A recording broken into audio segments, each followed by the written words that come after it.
আজ আমি সর্ষে পাবদা রান্না করব। সেই জন্য পাবদা মাছগুলোকে ভালো করে কেটে ধুয়ে পরিষ্কার করে নিয়েছি। এর মধ্যে অল্প পরিমাণ হলুদ, লবণ আর সর্ষের তেল দিয়ে ভালো করে মেখে 10 মিনিটের জন্য ঢেকে রেখে দেব।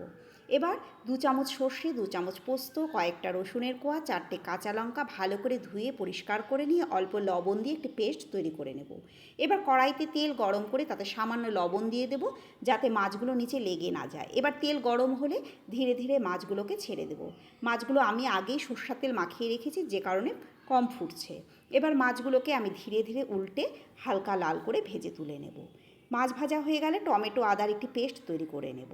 এবার কড়াইতে তেল দিয়ে তেল গরম হলে তাতে কালো জিরা, কাঁচা লঙ্কা ফোড়ন দিয়ে টমেটো পেস্টটা দিয়ে দেব। এর মধ্যে 1 চামচ পরিমাণ হলুদ আর 1/2 চামচ লবণ দিয়ে ভালো করে কষিয়ে নেব। এর মধ্যে সামান্য চিনি দিয়ে দেব। সমস্তটা কষানো হয়ে গেলে এর মধ্যে আমি পেস্ট করা সর্ষে বাটাটা দিয়ে দেব। তারপর আবারও ভালো করে কষে পরিমাণ মতো জল দিয়ে দেব। এবার ঝোল ফুটে উঠলে তার মধ্যে একে একে মাছগুলো দিয়ে দেব।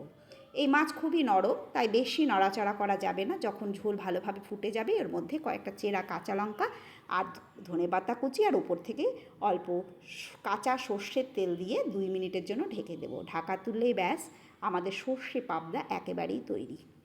গরম গরম ভাতের সঙ্গে এই সর্ষে পাবদা খেতে অসাধারণ লাগে।